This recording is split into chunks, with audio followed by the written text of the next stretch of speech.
وكل بدعة ضلالة وكل ضلالة في النار. أيها المؤمنون والمؤمنات الكرام, para hadirin yang dimuliakan Allah, bapak-bapak dan ibu-ibu, terkhusus kepada ibu-ibu, para ummahat dan para akhwat, saudari-saudari yang dimuliakan Allah Subhanahu wa taala. Alhamdulillah, di pagi hari ini kita dimudahkan oleh Allah untuk sama-sama belajar agar kita semakin dekat pada Allah Subhanahu wa taala. Kemudian salawat dan salam kepada Rasulullah Nabi Muhammad sallallahu alaihi wasallam. Allahumma salli ala Muhammad wa ala ali Muhammad. Ibu-ibu dan saudari-saudari rahimakunallah. Kajian kita pada pagi hari ini kita ambil dari sebuah kisah seorang sahabiyah yang kisah ini dibawakan oleh Imam At-Tabarani rahimahullah, Sulaiman bin Ahmad Abul Qasim At-Tabarani rahimahullah, yang wafat pada tahun 360 Hijriah. Beliau bawakan kisah ini di dalam kitab beliau, kitab hadis beliau yang bernama Al-Mu'jamul Kabir.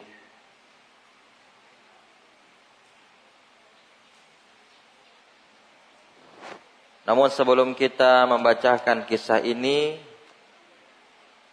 dan kira-kira apa pelajaran penting yang kita ambil dari kisah tersebut, dari kisah yang akan kita bacakan, kita lihat judul kita adalah Hampir Saja Aku Terfitnah Karenamu. Judul ini adalah potongan dari hadis tersebut. Judul ini potongan dari hadis tersebut. Hadis yang diriwayatkan oleh Imam At-Tabarani rahimahullah. Kalau kita ingin melihat, cek hadisnya, bagi yang pandai berbahasa Arab, bisa nanti dibuka, baik itu di kitab asli ataupun di PDF ataupun di aplikasi, nomor hadis 20.525. Nomor hadis 20.525. Jadi di hadis yang ke-20 ribuan. Menunjukkan bahwa Mu'jam Kabir sesuai dengan namanya, kabir, besar. Hadisnya sangat banyak. Melebihi hadis-hadis yang jumlah di hadis Bukhari. Yang mana hadis Bukhari hanya 7.275 hadis. Dan sedikitnya jumlah hadis di dalam Bukhari bukan berarti Imam Bukhari hanya hafal sejumlah tersebut, tidak. Karena Imam Bukhari rahimahullah menulis di muqaddimah hadis Bukhari bahwa hadis yang beliau tulis atau hadis yang beliau tidak masukkan ke Sahih Bukhari jauh lebih banyak daripada hadis-hadis yang beliau masukkan ke dalam hadis Bukhari. Menunjukkan hafalan Imam Bukhari rahimahullah bukan 7.275 saja, tapi puluhan ribu bahkan ratusan ribu hadis beliau hafal.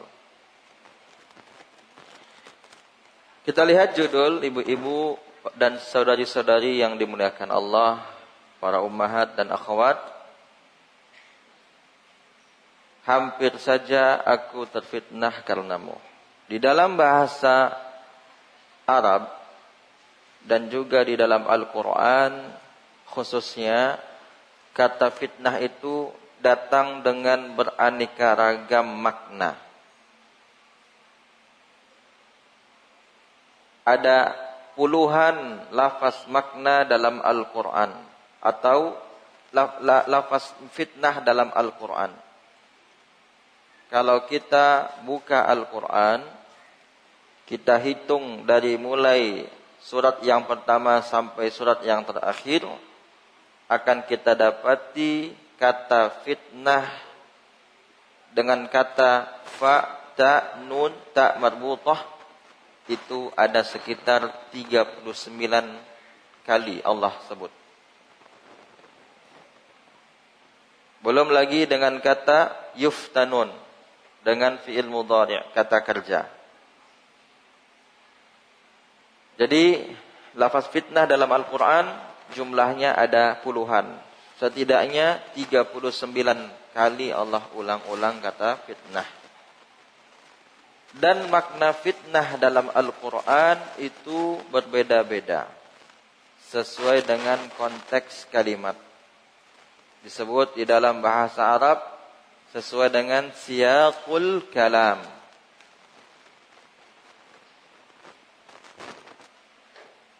Boleh jadi di dalam Al-Quran fitnah bermakna ujian. Bermakna ujian. Contohnya firman Allah di dalam surat Al-Ankabut. Di awal surat Al-Ankabut, Allah menyebutkan, berfirman, ahasiban nasu ay yutraku ay yaqulu amanna wa hum la yuftanun. Apakah manusia menyangka mereka akan dibiarkan saja mengatakan kami beriman sedang mereka tak diuji? Berarti di sini makna fitnah adalah al-ibtila, al-ikhtibar, ujian. Boleh jadi fitnah di dalam Al-Quran maknanya adalah kesyirikan. Seperti firman Allah di dalam surat Al-Baqarah, wal fitnatu asyaddu minal qatl. Dan juga Allah mengatakan wa qatiluhum hatta la takuna fitnah. Pada ayat yang pertama, pada ayat yang tadi di surat Al-Baqarah, Allah menyebutkan fitnah lebih dahsyat daripada pembunuhan. Sebagian menyangka fitnah lebih dahsyat daripada pembunuhan. Fitnah di situ membuat-buat sesuatu yang tidak diucapkan. Padahal fitnah di situ maksudnya adalah kesyirikan, asyirik, lebih berbahaya daripada pembunuhan. Lebih besar dosa kesyirikan daripada pembunuhan. Dan boleh jadi juga fitnah di dalam Al-Quran, sebagaimana Allah sebutkan di surat Al-Anfal, makna fitnah adalah siksa. Seperti Allah Ta'ala sebutkan, wattaqu fitnatan la tusibanna alladhina zalamu minkum khassah. Takutlah kalian kepada siksa Allah. Fitnah disebutnya siksa yang tidak saja Allah timpakan kepada orang-orang zalim di antara kalian. Kesimpulannya, fitnah di dalam Al-Quran lafaznya puluhan kali, minimal 39 kali. Sedangkan maknanya kurang lebih ada 20 makna di dalam Al-Quran sesuai dengan konteks kalimat tersebut. Kira-kira makna hampir saja aku terfitnah karenamu. Apa makna fitnah di sana? Tentu maknanya adalah ujian. Diuji. Seperti apa kisahnya ibu-ibu dan saudari-saudari yang dimuliakan Allah? Mari kita simak baik-baik kisah ini. Yaitu kisah seorang sahabiyah. Beliau sendiri yang menuturkannya ketika itu beliau baru saja masuk agama Islam. Bernama Qailah bintu Makhramah At-Tamimiyah. Namanya pakai huruf qaf, Qailah bintu Makhramah At-Tamimiyah. Mungkin sebagian kita menamakan anak-anak kita Qailah diambil dari kata Qailah. Karena kalau kata kaila dalam Al-Quran, dalam bahasa Arab, bagi kita yang punya anak bernama Kaila, Kaila artinya adalah supaya tidak. Kalau pakai huruf kaf. Dan itu termasuk kalau dalam pembahasan nahwu adalah huruf-huruf nasab. Huruf-huruf yang memfathahkan. Kalau nama anaknya Kaila pakai huruf kaf, boleh jadi kita menamakan anak kita Kaila diambil dari kata Qailah. Tapi mungkin karena barat menyebut huruf qaf, jadilah dia Kaila. Sebagaimana sebagian orang menamakan anaknya Kaisha, mungkin diambil dari kata bahasa Arab Kayyisah, yang artinya wanita yang jenius. Tapi mungkin berat menyebut ya yang double Kayyisah, supaya enak disebut dalam bahasa Indonesia disebut Kaisha. Sebagaimana juga banyak kita memberikan nama anak laki-laki Dafa. Apabila ditanya sama orang tua, artinya apa, Pak? Akan dia jawab, Dafa itu saya baca di internet, Ustaz, artinya pembela. Boleh berarti bukan Dafah. Karena Dafah itu merek jubah. Berarti kita kasih anak kita merek jubah. Atau helm, bahasa Arabnya Dafah. Jadi kalau ibu-ibu bilang, Dafah mana? Helm mana? Dafah dan khawdah. Itu artinya helm. Khawdah. Pakai zal. Tapi kalau ingin menyebutnya pembela, maknanya dafa'. Dafa'. Dafa'a yadfa'u. Yaitu membela. Sang pembela. Dafa'. Tapi mungkin karena berat menyebut ain, dipanggillah dafa'. Dan banyak lagi nama-nama yang serupa demikian. Jadi yang menceritakannya ibu-ibu dan saudari-saudari rahimakumullah, yaitu Qailah bintu Makhramah At-Tamimiyah dari Bani Tamim. Satu kabilah dengan Syekh Muhammad bin Abdul Wahhab At-Tamimi. Tapi tentu zamannya beda. Ini zaman sahabat, Syekh Muhammad bin Wahab zaman kita. Maksudnya 200 tahun sebelum kita. Enggak terlalu beda jauh dengan kita. Beliau menyebutkan dalam kisah yang panjang, yang mana beliau baru saja masuk Islam. Kemudian beliau datang ke kota Madinah. Di saat beliau datang ke kota Madinah, ibu-ibu, beliau salat subuh di Masjid Nabawi. Ketika itu yang menjadi imamnya Nabi Muhammad sallallahu alaihi wasallam. Kita tahu kondisi saat itu belum ada listrik. Sangat gelap. Yang menerangi hanya fajar yang sudah menyingsing ketika itu. Kemudian sinar yang terpancar dari bintang yang masih ada. Dan ingat, beliau baru saja masuk Islam. Nanti saya bacakan perkataan beliau. Beliau baru saja masuk ke dalam Islam. Kita bacakan perkataan beliau. Qadimna ala Rasulillah sallallahu alaihi wasallam wa huwa yusalli bin nasi salatal ghadah. Kami datang menemui Rasulullah sallam di Madinah. Kemudian kami masuk ke Masjid Nabawi di waktu pagi. Ketika itu Rasulullah sallam sedang akan mengimami salat subuh. Waqad uqimat hina syaqqal fajr. Dan iqamah sudah dikumandangkan ketika fajar benar-benar telah menyingsing. Fasafaftu ma'a rijali imra'atan hadithata ahdin bil jahiliyah. Aku pun ketika itu masuk ke saf lelaki. Karena aku tidak tahu disebabkan aku baru saja meninggalkan jahiliyahku. Maksudnya baru saja masuk Islam.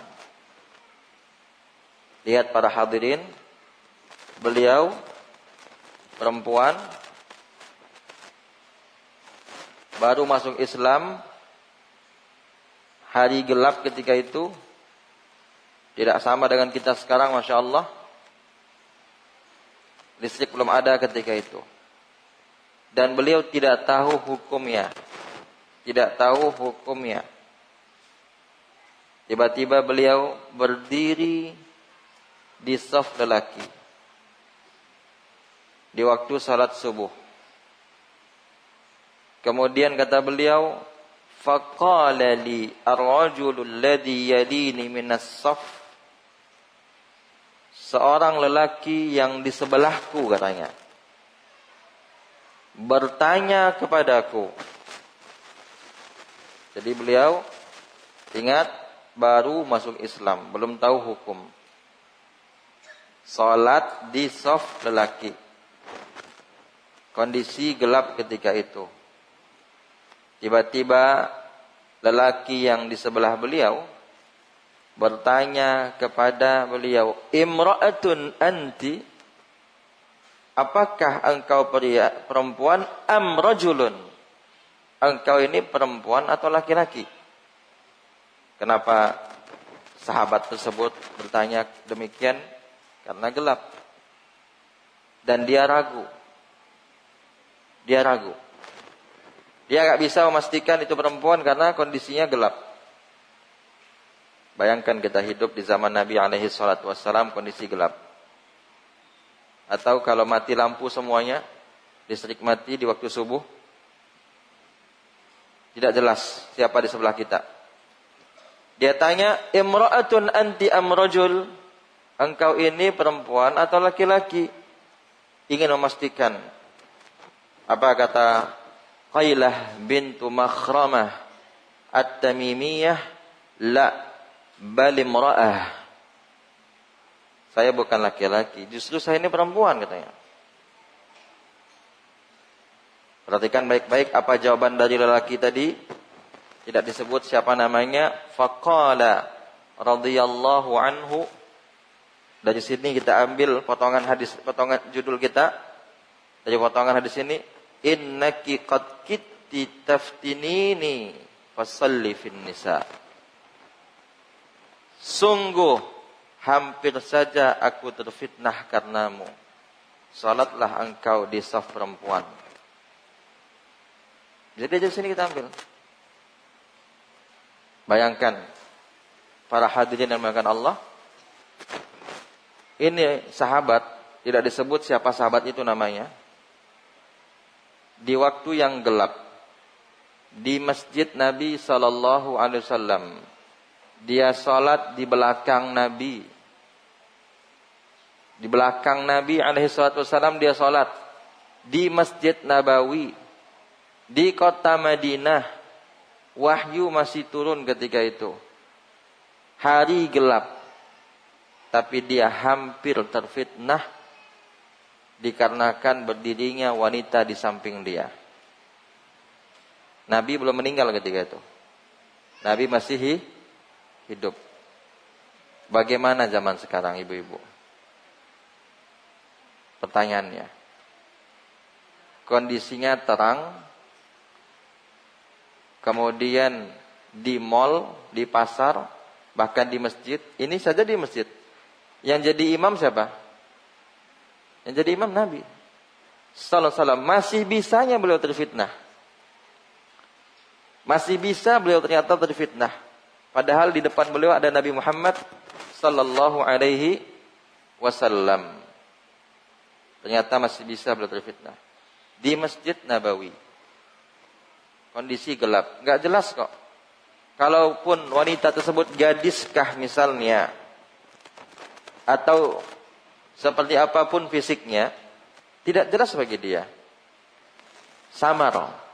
Namun karena dia perempuan. Apa katanya?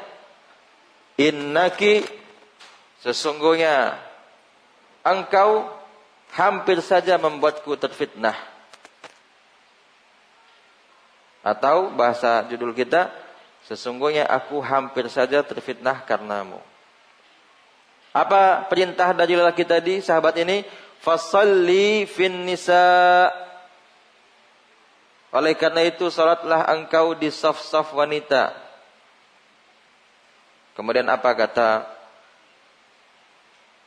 Qailah?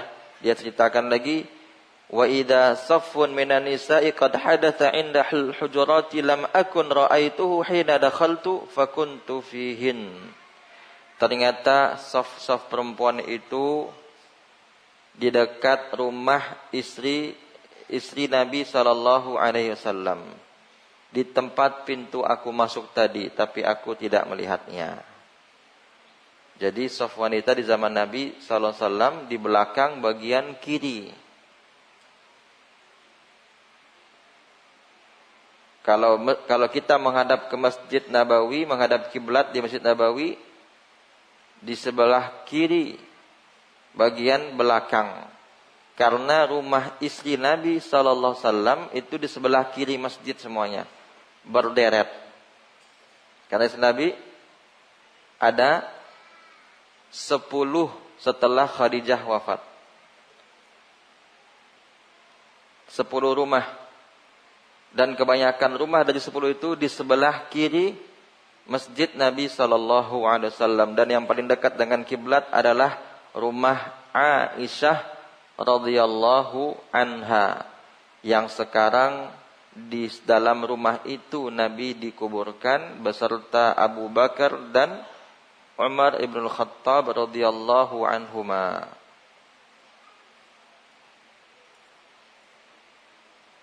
Lihat para ibu yang dimuliakan Allah. Wanita tersebut, sahabat tersebut yang bernama Qailah, dia salah masuk.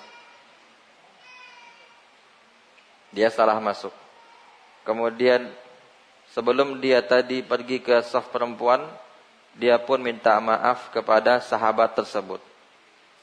Namun yang perlu ibu-ibu dan saudari-saudari renungkan,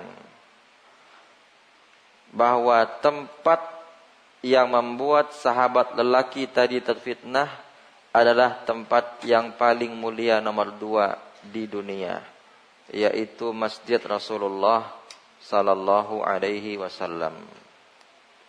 Zamannya zaman Nabi masih hidup sallallahu alaihi wasallam. waktunya waktu yang paling mulia, yaitu waktu subuh. Di mana waktu subuh, inna Qur'anal fajri kana masyhuda. Salat di waktu subuh secara berjamaah disaksikan oleh para malaikat. Namun meskipun demikian,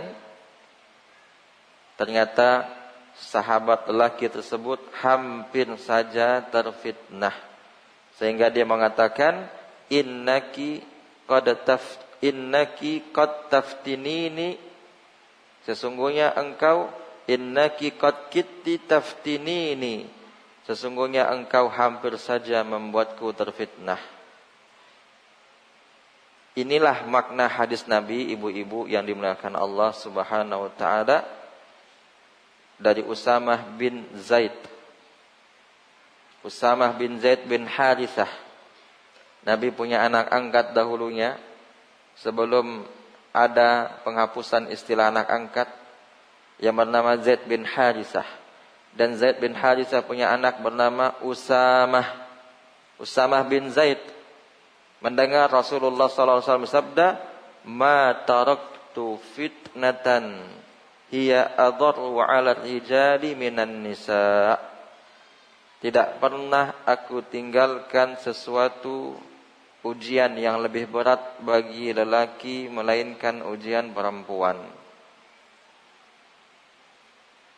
Berarti sejak zaman Nabi sudah ada fitnah perempuan. Sejak zaman Nabi. Fitnatun nisa sudah ada. Bahkan sejak zaman Nabi Adam alaihissalam. Bukan hanya sejak zaman Nabi, sejak zaman Nabi Adam alaihissalam. Kalau kita tahu kisah terbunuhnya Habil yang dibunuh oleh Qabil. Walaupun itu saudarinya. Dan walaupun kita tidak dapati nama pasti siapa nama anak-anak Nabi Adam. Karena kalau kita lihat di Al-Quran, tidak ada disebut nama anak Nabi Adam Qabil, tidak pula disebut nama anak beliau Habil. Tidak pula kita baca dalam hadis yang sahih. Namun ini masyhur, nama anak Nabi Adam yang terbunuh, nama yang membunuh Qabil, dan nama yang dibunuh Habil. Dan di antara sebabnya adalah juga karena wanita. Tentunya sebab utamanya karena hasad. Bahkan ibu-ibu yang dimuliakan Allah Subhanahu wa taala, disebutkan di dalam kitab Al-Bidayah wan Nihayah, tulisan dari Ibnu Katsir rahimahullah, ada seorang mujahid. Dia senantiasa berjihad di jalan Allah. Penghafal Al-Quran. Penghafal Al-Quran. Dia penghafal Al-Quran. Dan setiap peperangan dia mengikutinya. Ini bukan di zaman Nabi. Di zaman setelah tabi'in. Dikisahkan oleh Ibnu Katsir rahimahullah dalam kitab Al-Bidayah wan Nihayah. Kalau kita punya kitabnya bisa nanti dilihat. Kisah ini kira-kira tahun 300-an Hijriah atau tahun 400-an Hijriah. Ibnu Katsir menyebutkan seorang mujahid penghafal Al-Quran terfitnah karena kecantikan wanita Nasrani. Sampai-sampai dia murtad. Na'udzubillah. Sampai-sampai dia murtad. Keluar dari Islam. Dia keluar dari Islam Disebabkan dia ingin menikah dengan wanita Nasrani dari bangsa Roma. Ketika dia datang ke rumah menyatakan cinta kepada wanita Nasrani tersebut dan dia ingin menikahinya, apa kata wanita Nasrani tersebut kepada mujahid tersebut? Engkau tidak akan bisa menikahiku kecuali engkau tinggalkan agamamu. Akhirnya dia tinggalkan agamanya. Itu agama Islam. Dan hilang semua hafalan Al-Qur'annya kecuali satu ayat di surat Al-Hijr. Itu disebutkan oleh siapa? Kisah ini oleh Imam Ibnu Katsir rahimahullah. Ini dahsyatnya fitnah wanita. Kemudian Ibnul Jauzi rahimahullah juga menyebutkan kisah seorang muazzin yang bernama Salih. Sebagaimana disebutkan dalam kitab Zammul Hawa, celaan terhadap hawa nafsu. Zammul Hawa artinya celaan terhadap hawa nafsu. Dikisahkan dalam buku tersebut bahwa seorang muazzin yang bernama Salih, ketika dia naik ke sebuah menara di masjid hendak azan, dia melihat tetangganya yang juga beragama Nasrani dan dia pun jatuh hati. Kemudian dia murtad, keluar dari agama Islam, na'udzubillah. Kemudian dia buka pintu rumah wanita tersebut dan dia katakan, aku ingin menikahimu dan aku sudah meninggalkan agama Muhammad karena ingin menikah denganmu. Dua kisah yang sama. Yang satu disebutkan di dalam kitab Zammul Hawa, tapi dia seorang muazzin. Yang kedua, kisah kedua dan kisah pertama seorang mujahid fisabilillah, disebutkan oleh Ibnu Katsir dalam kitab Al-Bidayah wan Nihayah. Ini menunjukkan di antara kisah-kisah betapa besarnya fitnah wanita. Maka dari itu, ibu-ibu yang dimuliakan Allah Subhanahu wa taala,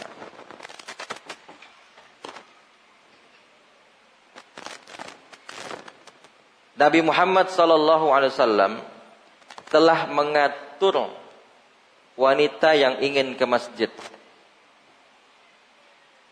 Padahal masjid rumah Allah, tapi Nabi atur. Nabi atur dengan bahasa beliau, khairu sufufir rijali awwaluha wa syarruha akhiruha. Sebaik-baik saf lelaki yang terdepan dan seburuk-buruk saf lelaki yang paling belakang. Kemudian juga Nabi mengatakan setelah itu, wa khairu sufufin nisa'i akhiruha wa syarruha awwaluha, dan seburuk-buruk saf wanita yang paling depan. Bukan dalam kajian ibu-ibu ya, dalam salat.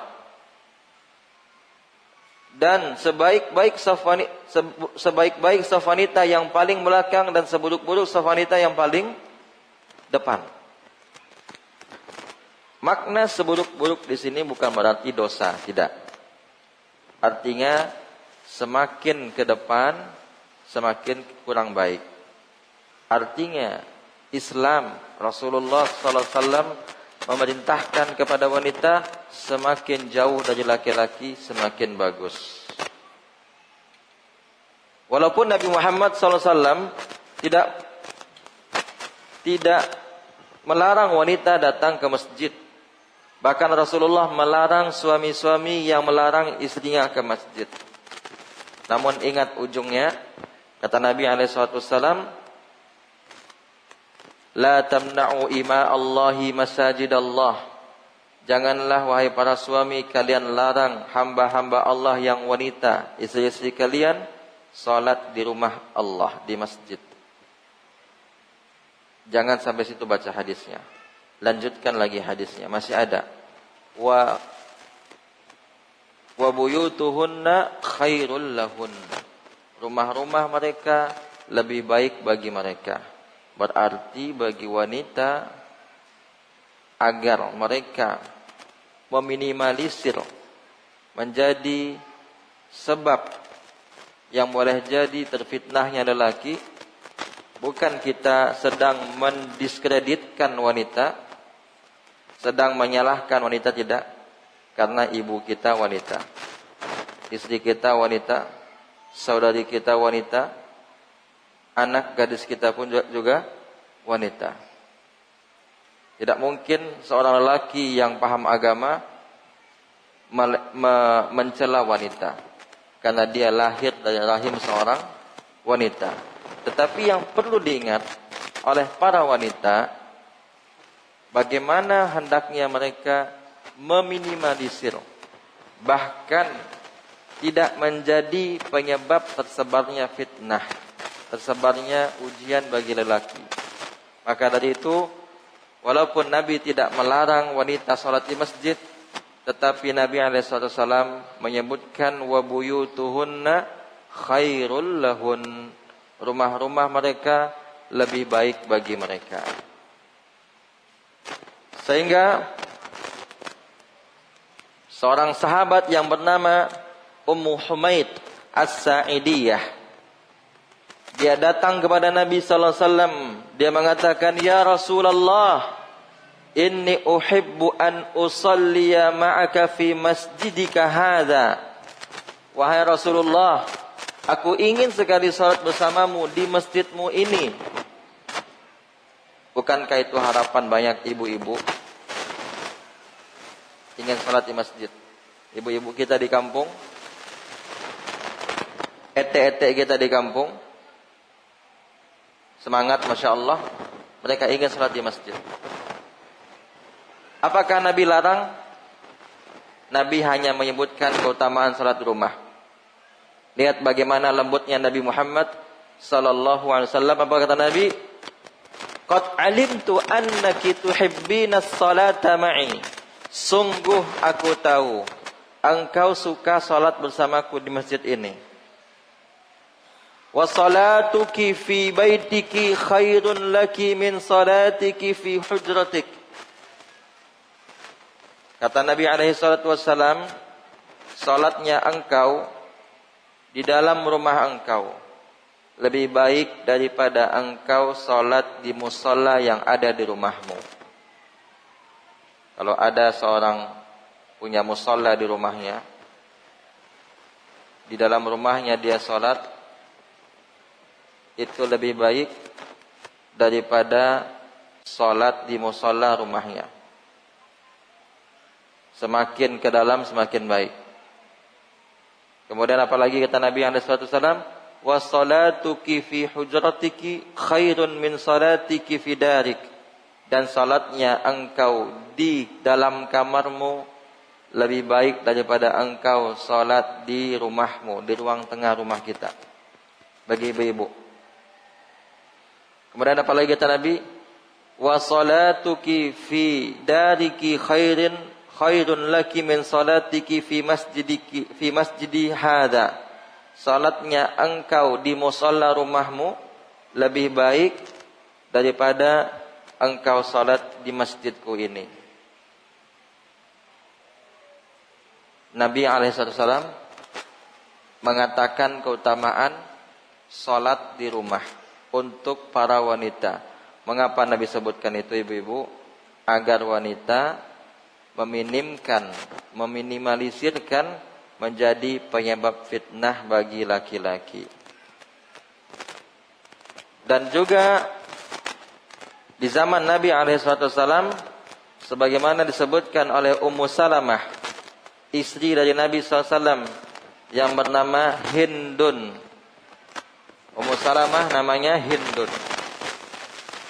Beliau menyebutkan, kata beliau radhiyallahu anha, kana Rasulullah sallallahu alaihi wasallam idza sallam, Nabi Muhammad SAW apabila telah mengucapkan salam di waktu salatnya, selesai salat maksudnya, qaman nisa hina yaqdi taslimah, maka para wanita pun langsung berdiri setelah selesai salam.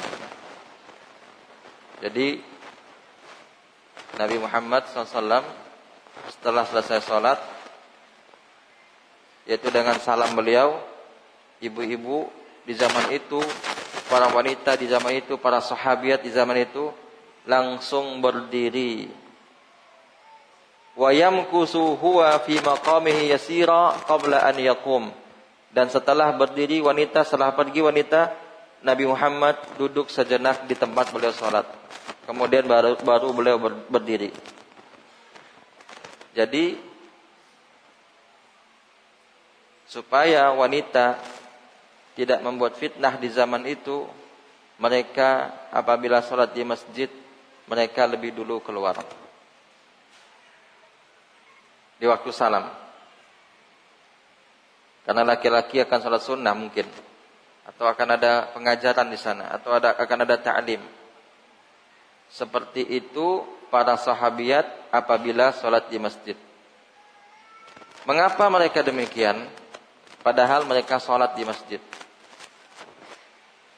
Mereka ingin meminimalisirkan agar mereka tidak menjadi sumber fitnah bagi para lelaki. Sekali lagi ibu-ibu yang dimuliakan Allah, ini tujuannya tentu bukan ingin mendiskreditkan para wanita, menyudutkan para wanita, tidak. Tapi kita ingin mengingatkan ibu-ibu semuanya, para akhwat semuanya, agar benar-benar bisa menjaga diri. Apabila kita di masjid saja harus menjaga diri, apalagi di tempat selain masjid. Apalagi di pasar, di mall, di rumah makan. Karena betapa banyak kita lihat kerusakan yang terjadi, di antara penyebabnya adalah maraknya wanita yang keluar dari rumahnya berpakaian dengan pakaian tidak baik, memakai harum-haruman, berhias dengan hiasan tak baik, baik dia sadari maupun tidak dia sadari. Kalau ditanyakan kepada kita, ibu-ibu yang dimuliakan Allah, di antara rahasia mengapa Arab Saudi menjadi negeri yang aman, setidaknya kita sebutkan ada 3 sebab. Mengapa Arab Saudi menjadi negeri yang aman? Yang pertama, karena Arab Saudi satu-satunya negara yang benar-benar menerapkan tauhid. Dan ini tidak berlebihan. Kita bisa melakukan penelitian. Jumlah negara ada lebih dari 200 di dunia. Itu termasuk dengan negara kafir tentunya. Silakan kita adakan penelitian, manakah negeri yang benar-benar menerapkan tauhid. Maka akan kita dapati adalah Al-Mamlakatul Arabiyyatus Saudiyah. Yang kedua, orang Arab Saudi kebanyakan dari mereka apabila telah masuk waktu salat, mereka tutup warung-warung mereka, toko-toko mereka. Bahkan 10 menit. Itu bukan hanya di belakang Masjid Nabawi, bukan hanya di sekitar Masjid Haram, tapi di semua tempat di Arab Saudi demikian.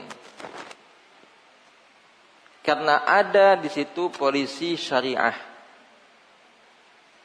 Bukan yang lain konvensional, bukan. Polisi syariah maksudnya adalah Hayatul Amri bil Ma'ruf wan Nahyi 'anil Munkar. Sebuah lembaga yang sebelum sholat mereka akan keliling dengan mobil, mengatakan melalui mikrofonnya as-salah, as-salah, as-salah, as-salah, as-salah, khususnya di waktu zuhur dan waktu asar. Bagi yang pernah tinggal di Arab Saudi akan merasakan itu. Yang ketiga, orang Arab Saudi mereka sangat menjaga mahram mereka, istri mereka, adik mereka, ibu mereka. Itu dia sebabnya. Di antara bentuk mereka menjaga mahram mereka adalah mereka, khususnya penduduk Makkah dan Madinah, wajib memakai cadar. Jadi kalau kita lihat di Madinah dan di Mekah, ada yang tidak pakai cadar, perempuan Arab misalnya, kemungkinan besar dia bukan penduduk Madinah atau bukan penduduk Makkah. Bahkan saking terjaganya wanita, saking sudah menjadi budaya bagi mereka, dekat-dekat wanita itu tidak bagus. Apabila ada razia kendaraan di Arab Saudi, kendaraan mobil tentunya, karena sana jarang orang bermotor. Apabila ada razia dan penumpang di dalam mobil tersebut ada wanita, polisi tidak akan melakukan razia, suruh lewat. Maka yang nggak punya SIM selamat. Itu benar. Saya akan tanya sama orang yang di Saudi. Makanya sebagian teman-teman yang nggak punya SIM, mereka kalau mau pergi-pergi bawa istrinya. Kalau ada pemeriksaan nggak akan diperiksa. Tidak akan polisi suruh berhenti. Dia tahu dia suruh lewat. Tapi kalau nggak ada perempuan, diperiksa. Suruh buka kaca. Seperti itu. Termasuk apabila perempuan nyebrang di Arab Saudi, mau nyebrang, mobil berhenti. Orang Arab Saudi walaupun ngebut-ngebut bawa mobilnya, ngebut-ngebut di sana. Tapi kalau mereka tahu ada perempuan nyebrang, mereka akan berhenti. Kalau kita kan enggak. Kita di sini sebagian walaupun pelan, perempuan kita yang lewat duluan. Kita lewat aja. Biar aja perempuan itu. Enggak mau ngalah kita. Kalau di Saudi, bahkan walaupun sopirnya lagi dengar musik, walaupun itu haram kan, tapi ada perempuan lewat, mereka berhenti. Mereka suruh perempuan lewat walaupun mereka sambil goyang-goyang kepala dengar musik. Artinya apa? Pemuliaan terhadap perempuan di Arab Saudi sangat bagus. Makanya wanita di Arab Saudi apa bahasa Arabnya? Harim. Wanita di Arab Saudi namanya harim. Apa arti harim? Yang sangat dijaga kehormatannya. Itu arti harim. Jadi orang Saudi kalau mengatakan perempuan, bahasa Saudinya, bukan bahasa Arab fasihnya, bahasa Saudinya adalah harim.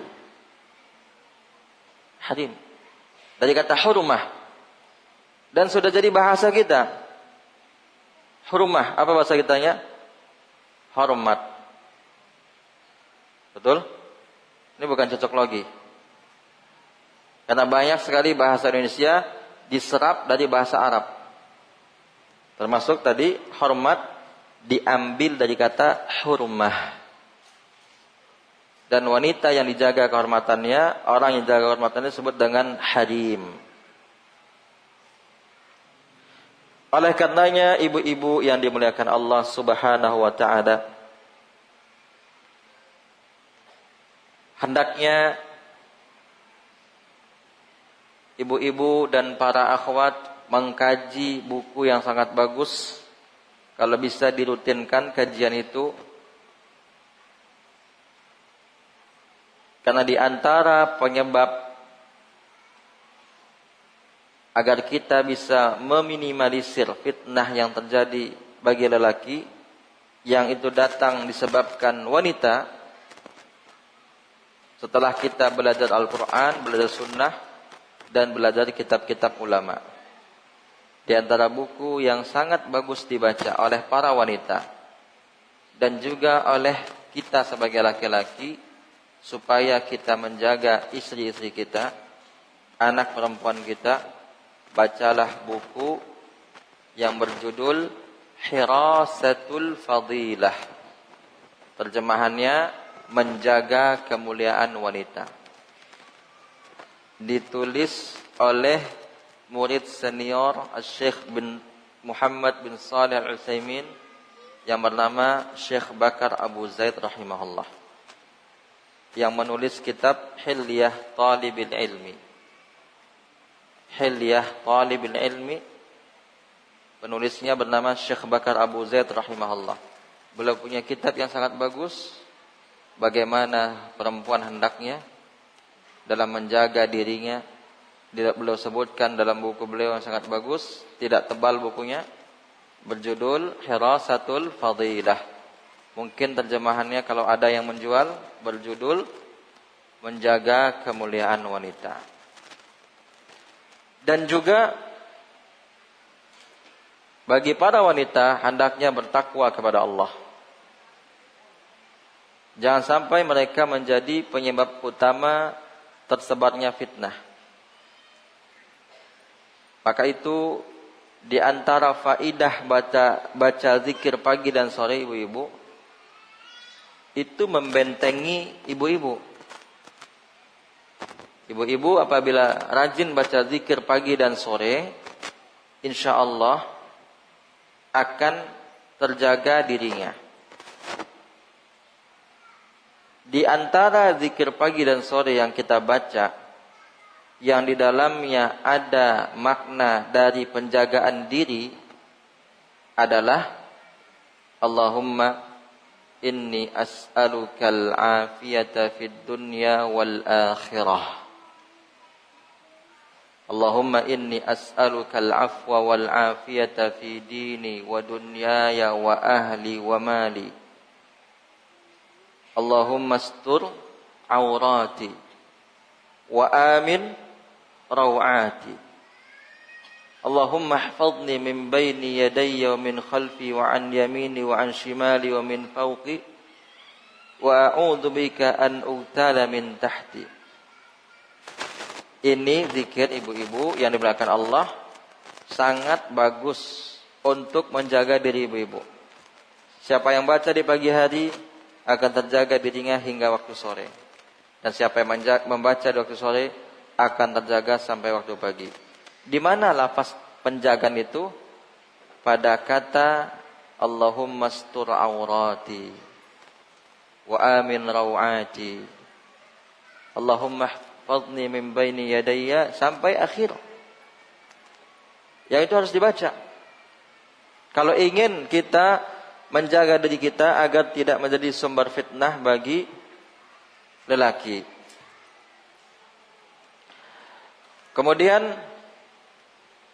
ibu-ibu yang dimuliakan Allah Subhanahu wa taala,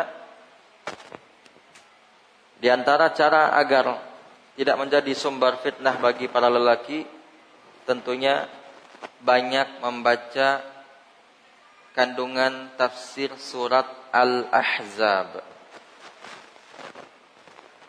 Dosen tafsir kita Asy-Syaikh Naif hafizahullah, yang pernah datang ke masjid kita ini juga, beliau juga menyarankan agar para wanita banyak membaca tafsir surat Al-Ahzab.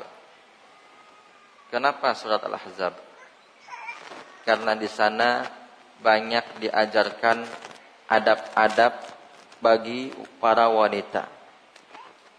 Adab-adab bagi para wanita diajarkan di dalam surat tersebut, bagaimana seorang wanita hendaknya dalam menjaga adabnya. Nanti ibu-ibu bisa buka surat Al-Ahzab ayat 33. Itu khusus untuk wanita. Buka juga nanti surat Al-Ahzab ibu-ibu yang dimuliakan Allah ayat 59. Khusus untuk wanita. Juga buka surat Al-Ahzab ayat 53. Itu juga khusus untuk wanita. Buka juga nanti ibu-ibu yang dimuliakan Allah surat Al-Ahzab ayat 32. Itu juga khusus untuk wanita. Kemudian buka juga ibu-ibu yang melakukan Allah surat Al-Ahzab ayat 35 dan 36. Lihat itu. Banyak sekali di surat Al-Ahzab penyebutan tentang adab-adab yang harus dijaga oleh wanita. Kemudian ibu-ibu dan para saudari yang dimuliakan Allah, buka juga nanti surat An-Nur ayat 31.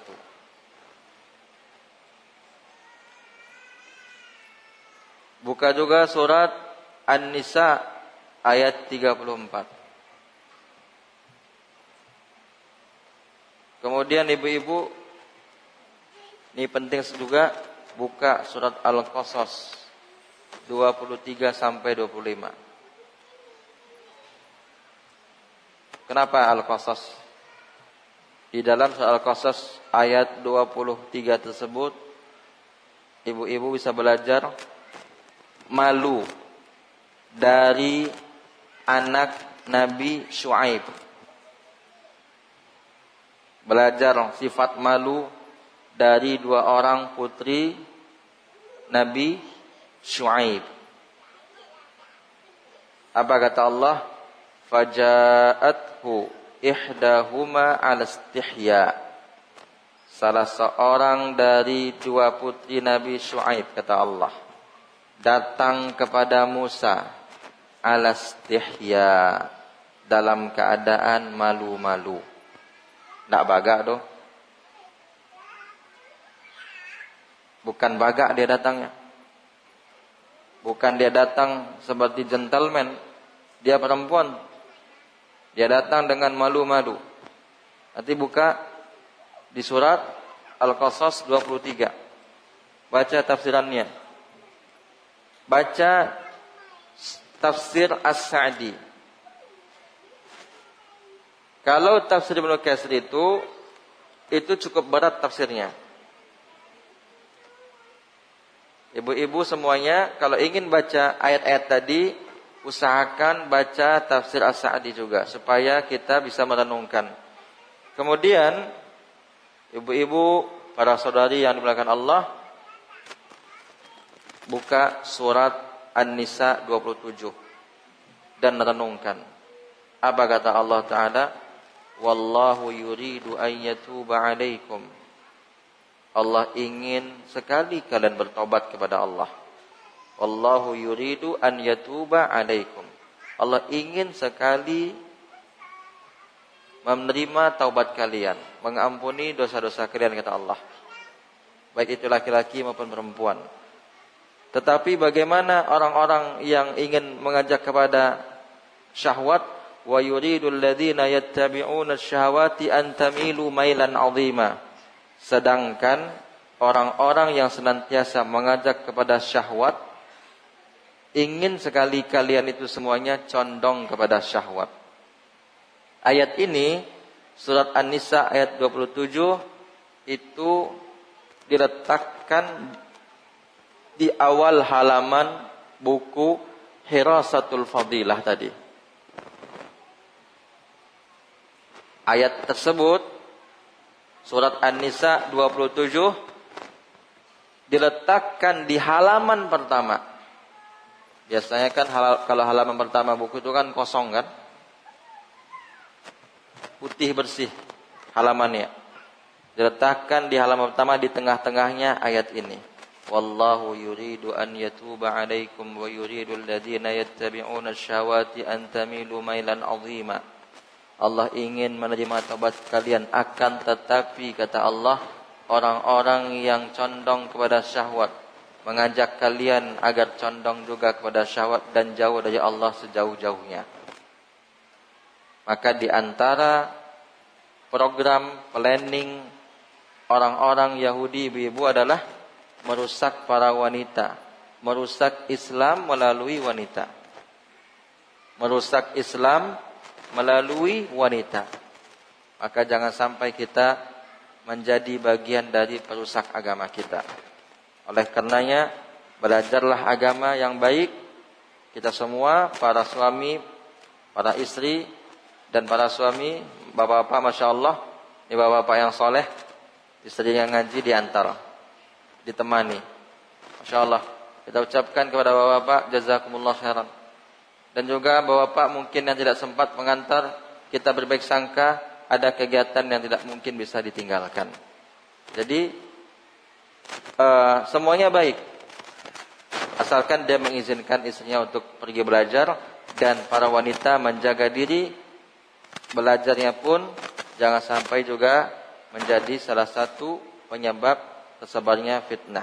Hendaknya belajarnya karena Allah dan untuk mendekatkan diri dia kepada Allah dan bagaimana menjadi wanita yang salihah. Inilah yang bisa kita sampaikan di kesempatan yang pendek ini. Mudah-mudahan kita bisa mengambil faedahnya. Saya juga menyarankan ibu-ibu yang bisa berbahasa Arab khususnya, atau yang tidak bisa juga mudah-mudahan bisa mencari nasihat-nasihat untuk para wanita yang ditulis oleh Syekh Abdul Razak Al-Badr hafizahullah. Jadi pembahasan kita yang kita bahas ini kita ambil dari judul buku yang berjudul Mau'izatun Nisa, nasihat-nasihat untuk para wanita, ditulis oleh Syekh Abdul Razak Al-Badr hafizahullah. Di antara sub dari judul nasihat-nasihat untuk wanita adalah petunjuk Al-Quran terhadap para wanita. Kemudian fitnah wanita dan bahayanya ikhtilat. Kemudian kisah berharga dari seorang sahabat yang mulia, seorang sahabat yang mulia, yaitu siapa tadi? Qailah binti Makhramah At-Tamimiyah. Kemudian ada juga kisah tentang wanita penduduk surga. Kisah wanita tentang penduduk surga. Mungkin pernah kita mendengar seorang wanita yang beliau berkulit hitam, kemudian diuji dengan penyakit sejenis penyakit epilepsi atau penyakit ayan. Apabila datang penyakitnya, maka tersingkap auratnya. Kemudian beliau datang kepada Nabi SAW, meminta kepada Nabi agar disembuhkan dari penyakitnya. Karena dia tidak ingin auratnya tersingkap. Bayangkan sedang sakit dia, tidak ingin auratnya tersingkap. Kemudian kata Nabi SAW, kalau engkau mau aku doakan sembuh, aku bisa doakan. Tapi kalau engkau sabar, itu lebih baik karena bagimu surga. Apa jawaban wanita ini? Saya mau sabar ya Rasulullah, tapi tolong aurat saya jangan tersingkap. Masih minta dia seperti itu. Akhirnya Rasulullah doakan agar dia menjadi penduduk surga, dan dia bersabar walaupun tetap penyakitnya datang, namun auratnya tidak tersingkap. Padahal kalau dia minta untuk disembuhkan, Nabi bisa mendoakannya. Tapi Nabi lebih ingin dia sabar. Nabi ingin dia sabar supaya mendapat balasan surga yang lebih baik. Kemudian juga di dalam nasihat-nasihat untuk wanita yang ditulis oleh beliau, ada pembahasan tentang hendaknya para wanita tetap berada di rumah-rumah mereka, maksudnya tidak sering keluar. Kemudian juga renungan terhadap firman Allah Ta'ala di dalam surat An-Nur ayat 32. Kemudian juga pembahasan tentang nikmat pakaian bagi para wanita dan fitnahnya. Jadi pakaian itu ibu-ibu dan para akhwat, selain itu nikmat bagi ibu-ibu karena bisa menutup aurat, ternyata pakaian bisa jadi membawa bencana bagi kita. Ingat, pakaian yang kita pakai bisa jadi menjadi bencana bagi kita, membuat kita semakin dalam, semakin dekat dengan neraka, dan membuat kita semakin dalam masuk ke dalam neraka. Na'udzubillah. Oleh karenanya, mari kita terus belajar dan membaca kisah-kisah para sahabiat, khususnya ibu-ibu, agar bisa menjadi wanita yang salihah. Ini yang bisa kita sampaikan. Kalau ada pertanyaan atau hal yang tidak bisa dipahami, kita tunggu, kita buka pertanyaan. Jika tidak, kita cukupkan sampai di sini. Baik, kita lihat pertanyaan sudah masuk. Bismillah, Ustaz, ana mau bertanya, apabila seorang suami berkata sudah berniat cerai, apakah sudah jatuh talaknya, Ustaz? Kalau belum dia katakan belum jatuh walaupun niat. Kalau belum dikatakan belum jatuh walaupun sudah berniat. Kalau belum dia katakan baik melalui lisan ataupun tulisan, cerai belum jatuh. Wallahu a'lam. Bismillah, assalamualaikum Ustaz. Waalaikumsalam warahmatullahi wabarakatuh. Berkaitan dengan shaf wanita, bagaimana apabila di masjid tersebut ada sutrah yang tinggi sehingga tidak terlihat, tidak menerawang, apakah salat di shaf utama atau pertama masih menjadi keutamaan bagi kaum wanita? Kalau seandainya memungkinkan ibu-ibu salat di belakang, itu yang lebih baik kalau bisa memilih. Tapi kalau tidak masalah ibu-ibu sholat di shaf terdepan bagi ibu-ibu. Oleh karena itu, shafnya tinggi. Alhamdulillah di masjid kita ini shafnya tinggi. Jadi shafnya tinggi, walaupun ibu-ibu di depan, kalau tidak bisa memilih misalnya datang lebih awal misalnya, maka insya Allah tidak masalah. Karena dia bukan dosa. Nabi hanya menyebutkan tentang keutamaannya. Keutamaan shaf di belakang. Semakin menjauh dari laki-laki, semakin bagus. Wallahu a'lam. Assalamualaikum Ustaz. Waalaikumsalam warahmatullahi wabarakatuh. Afwan Ustaz, mohon nasihatnya untuk ummahat yang datang kajian untuk tidak ngobrol atau reuni sehingga mengganggu yang sedang belajar. Syukran. Baik. Ibu-ibu yang dimuliakan Allah, menurut penelitian yang disampaikan oleh Buya Zamzami hafizahullah, yang beliau dengar langsung dari Ustadz Dasman hafizahullah, itu sanadnya ya. Saya dengar dari Buya Zamzami mendengar dari Ustadz Dasman bahwa para wanita itu mampu berkata sehari semalam 20.000 kata. Sedangkan laki-laki hanya 4.000 kata. Berarti wanita itu mampu 6 kali lipat kurang atau 5 kali lipat dari ibu-ibu. Oleh karena itu ibu-ibu, meskipun memang tipikal dasar wanita itu suka bercerita, mari kita usahakan di saat kajian kita tahan dulu. Memang bayangkan kajian di sini sekali berapa bang? Sekali sebulan, seminggu. Anggaplah sekali seminggu. Wajar pak. Jadi bapak, kalau bapak kan tenang semua kan saya lihat, nggak ada yang cerita. Masya Allah. Karena bapak tiap hari ketemu orang, ketemu laki-laki. Ibu-ibu itu ketemu teman-temannya mungkin sekali seminggu, bahkan ada sekali sebulan. Makanya jadinya kajian itu seperti reuni. Ya alhamdulillah, untung reuninya di masjid gitu. Alhamdulillah, kita ambil positifnya. Untung di masjid. Sebagian orang reuninya di kafe, ya kan? Di tempat-tempat wisata yang banyak maksiat. Cuma satu saja yang kita harap dari ibu-ibu. Silakan ibu-ibu bercerita, silakan reunian, udah lama gak ketemu, lepas kangen namanya. Tapi itu jangan di saat kajian.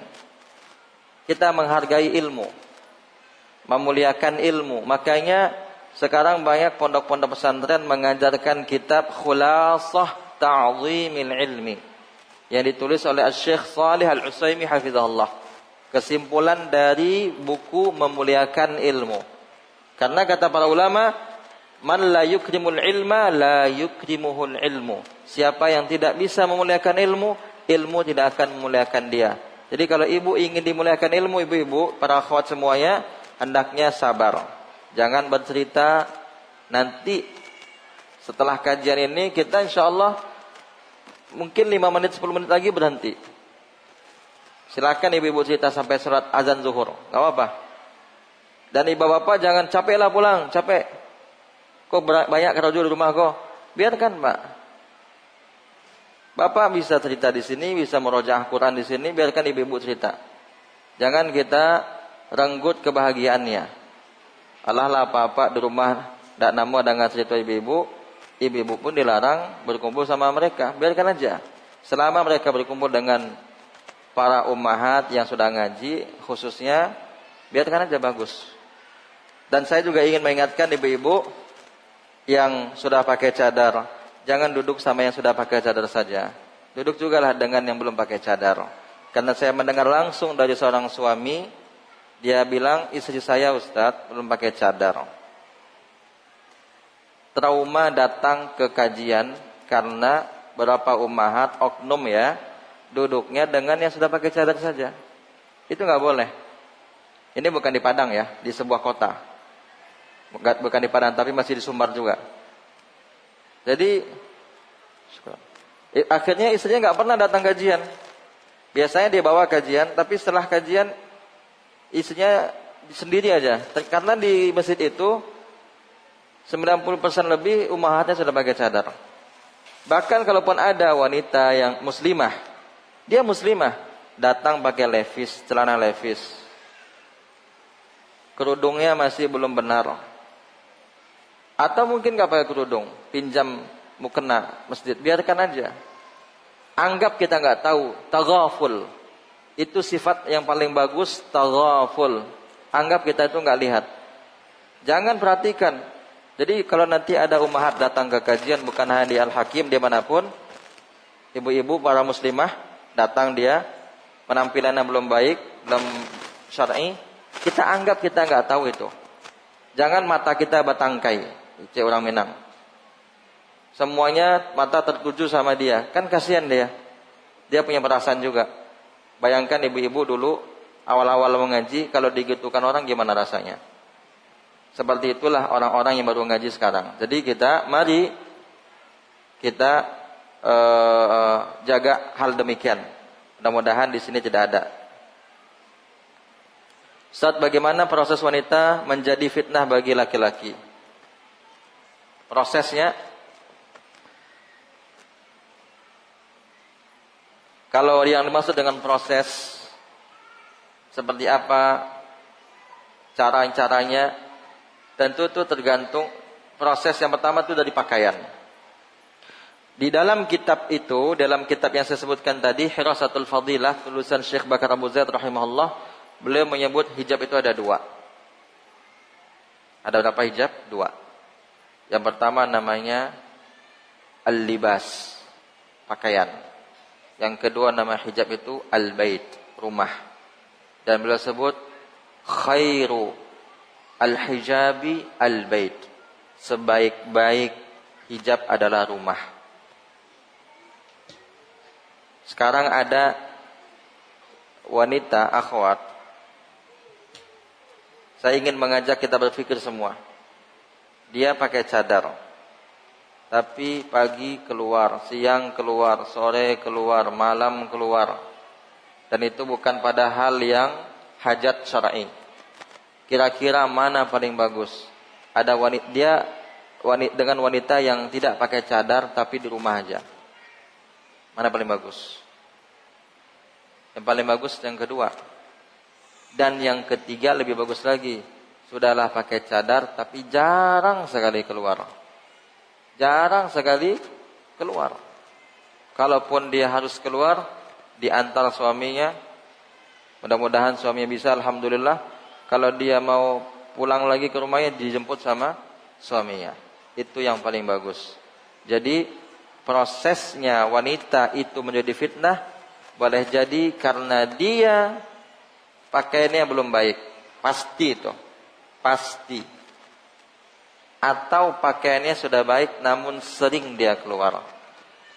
Kalau ingin tidak menjadi penyebab fitnah, perbaiki pakaian, minimalisir keluar dari rumah. Karena sebaik-baik hijab adalah rumah. Silakan dibaca buku itu. Nanti kalau bisa saya kirim ke panitia bukunya dalam bahasa Arab, karena saya tidak tahu ada terjemahan atau tidak. Bagi yang bisa bahasa Arab mungkin bisa dibaca. Wallahu a'lam. Assalamualaikum Ustaz. Bismillahirrahmanirrahim. Waalaikumsalam warahmatullahi wabarakatuh. Waktu ada kajian wanita salat di masjid. Hadis Nabi SAW, hadis Nabi mengatur wanita salat di saf yang paling belakang yang terbaik. Lalu wanita-wanita itu enggak mau ngisi saf depan, termasuk saya. Akhirnya saf lama terisi. Dan hubungan kontak menyambung saf dapat pahala. Ana mau paling belakang saf, tapi saf depan belum diisi. Bagaimana menurut Ustaz apa yang Ana lakukan? Akhirnya Ana berada di saf depan. Enggak masalah ibu-ibu ya. Maksud tadi Nabi mengatakan demikian, bukan itu wajib. Kan kalau kita bisa memilih. Tapi kalau rebutan di belakang semua, nanti numpuk di belakang. Kita memahami hadis juga tidak boleh tekstualis. Itu bagus. Bisa memilih di belakang itu yang paling bagus. Tapi seandainya ibu-ibu semua ke sana, sama kita balik sekarang. Bapak-bapak ingin ke depan semua sekarang. Numpuk gak di depan? Ingin sholatnya di depan semua, numpuk. Sebagaimana ibu-ibu ingin di belakang semua, numpuk nanti. Yang terjadi apa? Yang terjadi nanti mungkin hal-hal yang tidak baik. Kalau bisa memilih di belakang, alhamdulillah. Kalau nggak bisa milih, kita pilih yang masih kosong di depan. Bukan yang terdepan, tapi yang di depannya. Mana yang masih kosong? Wallahu a'lam. Berikutnya, Bismillah. Afwan bertanya Ustaz, apakah batasan umur untuk wanita boleh safar tanpa mahram? Syukran Ustaz. Baik, ini perlu ibu-ibu dengar semua ibu-ibu. Mudah-mudahan reuninya sudah selesai. Ibu-ibu yang melakukan Allah. Ini perlu didengar dan juga bapak-bapak sebagai wali bagi ibu-ibu. Baik sebagai suami, sebagai ayah, sebagai abang, sebagai adik. Yang pasti sebagai wali bagi perempuan. Mazhab Hanafi, mazhab Maliki, mazhab Hambali, 3 mazhab ini sepakat, 3 mazhab. Haram wanita safar tanpa mahram untuk ibadah haji wajib. Haji pertama. Tidak boleh atau haram bagi mazhab Hanafi, Maliki, Hambali. Wanita safar untuk haji pertama, Hajjatul Islam. Tanpa mahram. Berdosa dia. Walaupun hajinya sah tapi dia berdosa. Sedangkan mazhab Syafi'i menyebutkan boleh tanpa mahram khusus untuk haji wajib. Berarti para ulama berselisih pendapat hanya pada haji. Tambahannya, dan boleh wanita safar tanpa mahram jika kondisi sangat darurat. Apa contohnya? Bukan kita buat-buat daruratnya. Apabila di kota Padang ini tidak bisa seorang wanita memakai hijab syar'i, dilarang oleh wali kota Padang misalnya, maka atau kondisi di Padang tidak aman, naudzubillah, tidak aman, kemudian dia lari ke kota Bukit Tinggi sendirian untuk menjaga kehormatan dirinya, maka itu termasuk darurat, boleh walaupun tanpa mahram. Tapi ikut pelatihan, ikut penataran, ikut rapat, jalan-jalan majelis guru, walaupun itu pesantren sunnah namanya, haram hukumnya wanita safar tanpa mahram. Sedangkan haji saja yang rukun Islam itu 3 mazhab sepakat haram. Hanya boleh itu pun haji Islam, bagi itu pun pendapat siapa? Imam Syafi'i. Berarti kalau haji sunnah udah pernah 10 tahun lalu haji, sekarang mau haji lagi, sunnah kan? Tidak boleh dalam mazhab Syafi'i. Maka ibu-ibu jangan meremehkan safar tanpa mahram. Batasan safar tidak ada usia umur. Tidak ada usia maksudnya. Tidak ada. Asalkan sudah balik dia, Walaupun dia sudah menopause misalnya, dia tetap tidak boleh safar kecuali dengan mahramnya. Atau kondisinya dia tinggal di Kota Padang, bapaknya dirawat, atau dia tinggal di Kota Payakumbuh, bapaknya dirawat di M Jamil Padang. Tidak ada yang merawat bapaknya, ibunya di M Jamil. Suaminya dia belum bersuami misalnya, abang nggak punya, dia anak sama tawayang, paman nggak punya, kakek nggak punya, dia sendirian aja di kampung di Payakumbuh. Kemudian ibunya nelpon, kita gantian ya nak, ibu mau istirahat, kamu jaga bapak, kita shift-shiftan, kamu malam ibu siang misalnya, boleh nggak kira-kira dia ke Padang safar sendirian? Boleh, karena darurat menyelamatkan nyawa ayahnya. Tapi kalau hal yang enggak darurat dalam Islam, darurat itu menyangkut nyawa biasanya. Darurat itu biasanya menyangkutnya nyawa. Maka tidak boleh meremehkan safar tanpa mahram. Seperti kuliah di pondok, ada misalnya orang Padang. Ini kebanyakan, mohon maaf Bapak ya, ada di antara bapak-bapak menyekolahkan anaknya ke Payakumbuh, dia nitip. Coba kita berlogika yang sehat sedikit. Dia nggak bisa jemput anaknya. Dia bilang sama temannya, yang juga anaknya juga teman anaknya juga, titipan anak ambo ceyo. Anak dia perempuan SMA misalnya kelas 1 atau kelas 2 pulang dari Payakumbuh ke Kota Padang, dititip sama mobil temannya. Anaknya perempuan. Sekarang saya tanya sama Bapak, Bapak kalau punya uang 10 miliar, mau gak dititip sama teman? Atau 100 miliar? Itu anak kita lebih berharga dari uang. Gak bisa diuangkan. Kenapa kita titip? Banyak sekarang fenomena orang tua yang sudah ngaji anak. Orang tuanya sudah ngaji. Jadi percuma aja kita sekolahkan anak kita di sekolah sunnah. Kita sekolahkan sekolah sunnah, kita ajarkan sunnah, kita enggak mengajarkan sunnah. Kita pergi ganti-gantian. Mungkin dia enggak ingin uangnya habis, atau enggak mau cari pinjaman uang, walaupun saya enggak punya uang. Jadi ganti-gantian. Kalau seandainya nganter, biar dia nganter. Nanti jemput, temannya jemput. Ada fenomena orang tua sudah ngaji demikian. Kalau di pesantren kita nggak boleh itu. Kalau saya tidak pernah mengizinkan di pesantren. Tapi kalau ada yang maksa, pernah ada dari sebuah provinsi, dia maksa, saya bilang kalau gitu ibu silakan jemput anak ibu. Berarti kita nggak bisa bekerja sama. Kalau tidak ada satupun yang mau jemput mahram ibu, berarti sekolah saja di provinsi ibu. Kan nggak wajib. Sekolah di Payakumbuh apakah wajib? Apakah wajib orang Padang sekolah di Payakumbuh? Nggak wajib kan? Nggak wajib.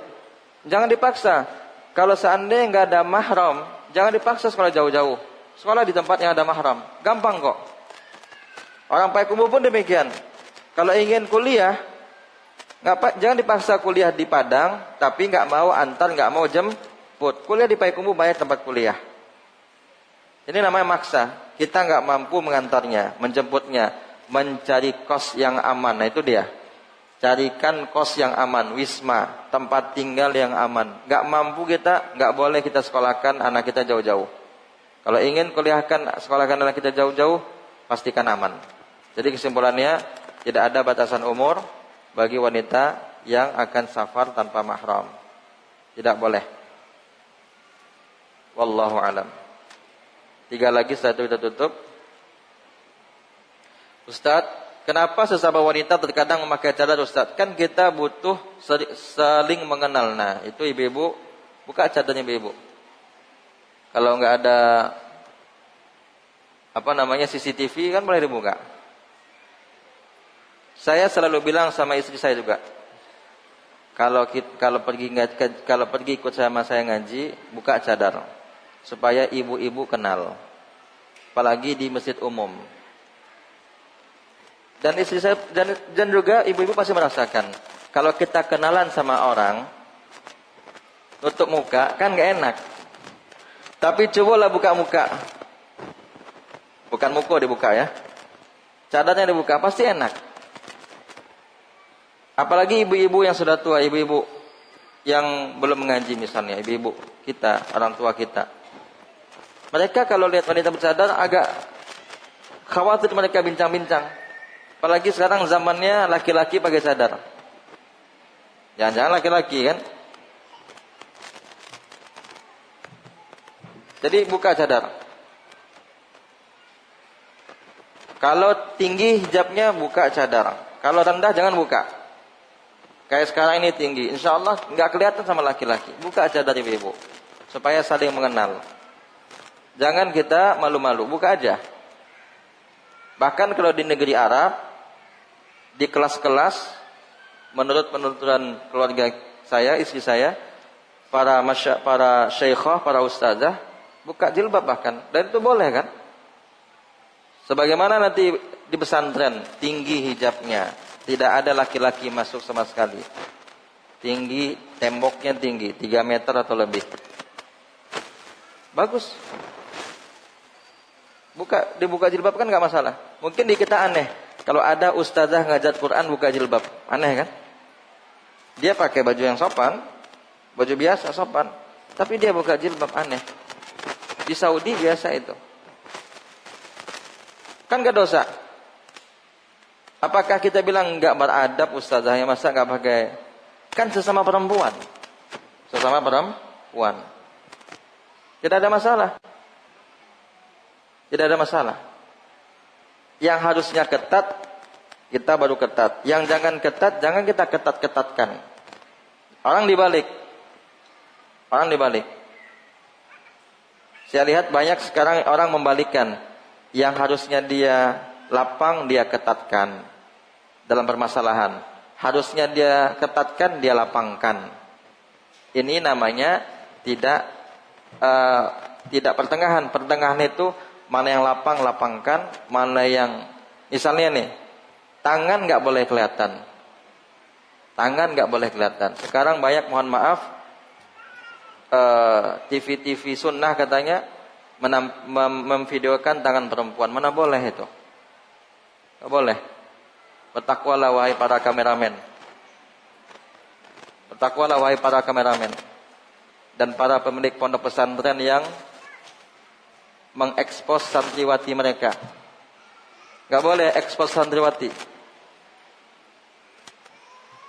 Kalau saya punya putri sudah balik, saya nggak rela putri saya tangannya kelihatan sama laki-laki, diekspos di kamera. Apalagi istri saya. Nah sekarang kameramen atau beberapa pondok pesantren diekspos tangan perempuan. Dia lagi nulis, lagi belajar, santriwati sedang belajar, tangannya kan kelihatan. Tersebar videonya. Itu kan aurat tangan. Sejak kapan kita orang bilang mengatakan tangan tidak aurat? Harusnya ketat di situ, malah dilapangkan. Ya kan? Harusnya ketat. Kok dilapang-lapangkan saja? Banyak sekarang video-video pondok pesantren demikian. Pesantren sunnah. Kalau pesantren bukan sunnah, kita nggak masalahkan. Tapi kalau sudah mengatasnamakan sunnah, bertakwalah kepada Allah. Wahai para pimpinan pondok pesantren, wahai para kameramen dan tim media, jangan sembarangan mengekspos. Kalau wanita sudah balik, termasuk lomba-lomba, perempuan sudah balik, diekspos dengan video. Kok dibiarkan saja? Kita mengajak kepada sunnah, kenapa kita biarkan? Kalau laki-laki silakan, anak SD, anak SMP, laki-laki SMA, kuliah, mau di video silakan video. Nah ini sini lapang, jangan diketat-ketatkan, haram laki-laki di video. Nah ini harusnya lapang. Seperti itu harus sunnah. Mana yang lapang, lapangkan. Yang sempit, sempitkan. Pertengahan. Bismillah, afwan Ustaz ingin bertanya, bagaimana sikap kita sebagai anak pada orang tua yang berusaha menjodohkan anak dengan sepupu yang belum ngaji? Karena orang tua khawatir anak beliau belum menikah. Syukran Ustaz, jazakallah khairan. Kalau sepupu yang belum mengaji itu dia memang asalnya anak yang baik, rajin salat lima waktu berjamaah, tidak merokok, tidak musik, lembut tutur katanya, hanya belum duduk saja di kajian, tapi pengamalannya sudah. Pengamalan sudah ada, cuma duduk di kajian itu belum. Dan mudah dia dibawa kepada kebaikan. Insya Allah gak masalah. Daripada orang yang sudah duduk di pengajian, lisannya kasar, tangannya suka lepas, ya kan? Tidak bertanggung jawab. Walaupun yang paling ideal, nih kalau mau tanya ideal, menikahlah dengan orang yang sudah mengaji, akhlaknya baik. Bukan sudah mengaji saja, tapi akhlaknya baik. Itu penting.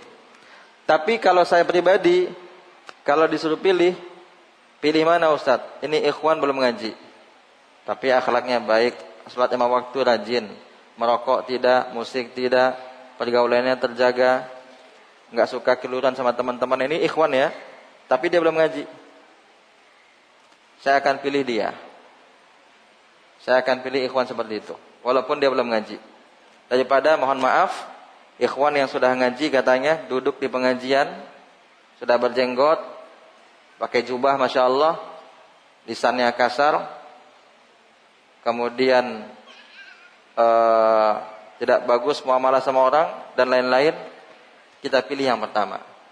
Karena dia sudah punya karakter yang baik, tinggal diasah saja, ajak ke kajian.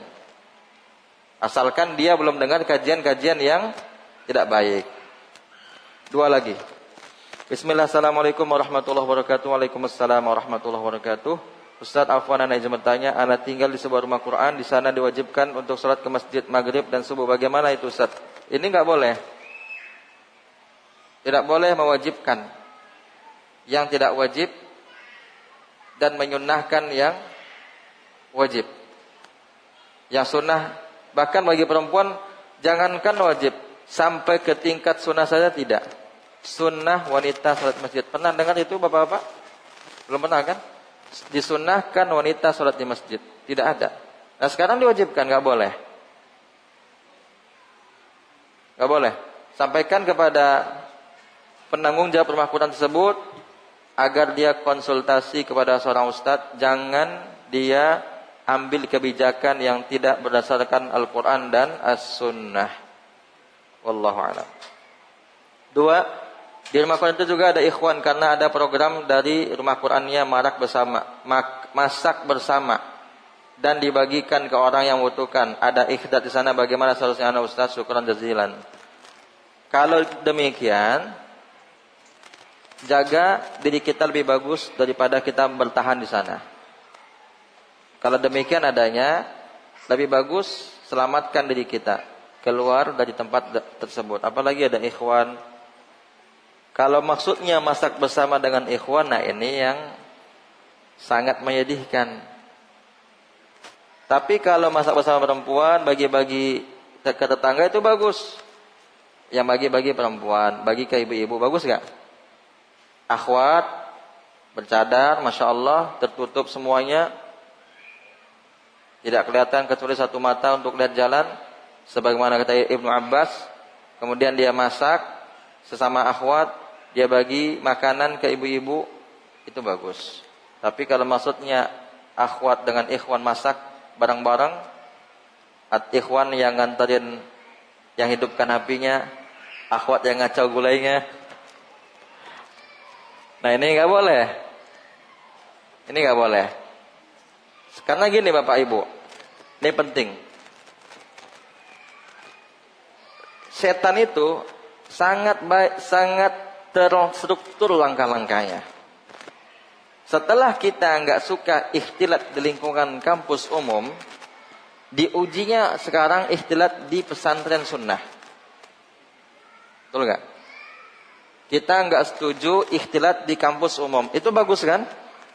Sekarang ada lagi ujian ikhtilat di kantor. Yang mana pesantren sunnah. Ikhtilat di kantor, di lingkungan pesantren sunnah. Tidak dibedakan pintu masuk dan pintu masuk akhwat, pintu masuk ikhwan. Sebagaimana dari SD, masih ada SD yang sekelasnya campur laki dan perempuan. Coba dibedakan. Ini pintu masuk laki-laki, banat. Ini pintu masuk banin. Dari kecil diajarkan. Dari kecil diajarkan. Jadi setan itu pintar dia. Diujinya manusia dari warna yang berbeda. Jangan sampai ibu-ibu, bapak-bapak menyangka ikhtilat itu kita dengan orang yang belum mengaji. Ikhtilat itu juga kita dengan sudah ngaji juga bisa ikhtilat. Jangan sampai kita dengan yang belum ngaji jaga pandangan. Yang sudah ngaji nggak jaga pandangan. Biasa aja komen-komen. Sebagaimana sebagian ummahat dengan ikhwan komen di Facebook. Enak sekali komen-komennya. Dengan akhwat dengan perempuan yang belum ngaji, dia nggak mau komen-komenan. Itu bagus. Tapi dengan ummahat, dia komen-komenan. Iya ada ikhwan posting poligami misalnya, ummahatnya komen di bawah. Ikhwan komen lagi, ummahat komen lagi. Seperti itukah sunnah yang diajarkan Rasulullah sallallahu alaihi wasallam? Seperti itu sunnah. Berarti nama doang yang kita bawa. Amalannya enggak. Pengakuan saja. Apakah seperti itu sunnah? Itu bukan sunnah. Kita enggak mau ikhtilat, tapi kita masih mempekerjakan di tempat yang ikhtilat. Masih ada di antara orang yang sudah ngaji, karyawati sama karyawannya ikhtilat. Betul? Bahkan pernah diingatkan salah seorang ikhwan, bukan di Padang ya, supaya karena jualannya jualan baju laki, baju muslim. Kok yang dikasihnya perempuan? Kenapa enggak kasih laki-laki? Atau sebaliknya? Pakaian perempuan, laki-laki kasihnya. Orang kan jadi risih. Jual kitab, jual buku agama. Biasanya buku-buku agama itu yang banyak ke dalam perempuan itu laki-laki. Jual buku agama, jual peci, jual herbal. Kenapa perempuan 2 orang, nggak ada laki-laki? Akhirnya toko itu sepi. Karena laki-laki yang masuk segan dia, perempuan dua-duanya masih muda, belum menikah dua-duanya. Kenapa para pemilik toko yang sudah ngaji nggak berpikir sampai sana? Kenapa mempekerjakan akhwat di tempat yang harusnya akhwat nggak kerja di situ? Bertakwalah kepada Allah wahai para bos. Jangan jangan kita buka sebuah tempat laki-laki banyak, perempuannya sendiri. Kemudian ditanya, kenapa enggak dikeluarkan bang? Sagan awaknya Ustaz. Nyolah lama kalau dijawab lawa anggap adik surang. Gampang caranya. Kerja dari rumah, gaji aja. Kan enggak rugi. Bilang aja sama akhwat tersebut, dia. Kalau memang sudah dianggap adik kan? Tentu paling bagus panggil nama. Kalau panggil adik, lain lo nanti perasaan adik itu kan. Bilang sama Fulana kan sudah sama saya 10 tahun kerja. Sekarang saya berikan hadiah Fulana istirahat. Bantu suami fokus dengan anak-anak. Tiap bulan gaji 70% yang saya kasih. Kalau enggak bisa 100%, apa salahnya kan? 70% kan enggak rugi kita. Dia sudah bantu kita 10 tahun. Kita bantu dia 10 tahun misalnya 70% gaji enggak ada salahnya. Daripada dia tetap dipertahankan sedangkan di situ lingkungan laki-laki atau campur baur. Maka itu kalau ingin punya usaha pun bertakwa sama Allah. Boleh jadi usaha kita enggak berkah karena masih mempekerjakan akhwat dan ikhwan campur tempatnya. Saya enggak mengatakan jangan cari karyawati, silakan cari karyawati tapi pisahkan tempatnya. Jangan ada akses mereka bertemu. Itu maksudnya. Terakhir, Assalamualaikum warahmatullahi wabarakatuh. Waalaikumsalam warahmatullahi wabarakatuh. Saat ini ana tinggal di rumah kerabat teman ana. Dan ternyata kerabat teman ana ini tinggal di situ. Dan ada ikhwannya juga. Dan sebelumnya mereka belum tinggal di sana. Ana ingin segera pindah Ustaz dan alhamdulillah sudah dapat rumah. Alhamdulillah. Pertanyaannya, bagaimana cara menjelaskan kepada kerabat teman ana ini Ustaz? Takutnya mereka salah paham atas kepindahan ana. Ana bingung untuk menjelaskan Ustaz karena mereka masih awam. Syukur Ustaz, sampaikan kepada mereka. Terima kasih Bapak Ibu. Saya selama ini sudah diizinkan tinggal di sini. Alhamdulillah saya dapat rumah yang dekat dengan tempat saya belajar atau tempat saya bekerja. Kemudian saya ingin juga belajar mandiri. Dan apabila nanti orang tua saya datang, tidak repot kalau ke rumah Bapak Ibu, tapi bisa datang ke rumah saya. Mana tahu keluarga saya nanti datang 2 mobil kan? Tidak merepotkan Bapak Ibu kalau datang ke sini. Jadi saya minta izin sama Bapak Ibu, ingin tinggal ngontrak sendiri di dekat tempat saya bekerja. Jadi itu alasannya logis, insyaallah. Jangan kita bilang hal-hal yang menyebabkan dia tersinggung. Jaga perasaannya. Bahkan walaupun kita sudah tinggal di rumah kontrakan sendiri, kalau bisa sekali sebulan, sekali seminggu kita masak, ibu-ibu yang bertanya ini masak, antarkan masakan ke rumahnya. Jadi walaupun kita sudah tidak lagi tinggal di sana, hubungan itu dijaga. Itu yang disebut dalam Islam husnul ahad. Husnul ahad, yaitu menjaga hubungan. Nabi selalu mengajarkan kepada kita menjaga hubungan. Sampai-sampai di dalam hadis yang dikumpulkan oleh Imam Bukhari dalam Al-Adabul Mufrad, bagaimana seorang anak menjaga hubungan dengan teman ayahnya. Jadi termasuk berbakti sama orang tua kita, kita jaga hubungan dengan teman-teman orang tua kita. Mana teman bapak kita, jaga hubungan. Walaupun kita yang laki-laki, kita tahu ibu kita punya teman dekat dulu, kemudian ibu kita sudah wafat. Kita yang laki-laki bisa kita jaga hubungan. Di antaranya apa? Kita datang, antarkan masakan, antarkan kue ke rumahnya.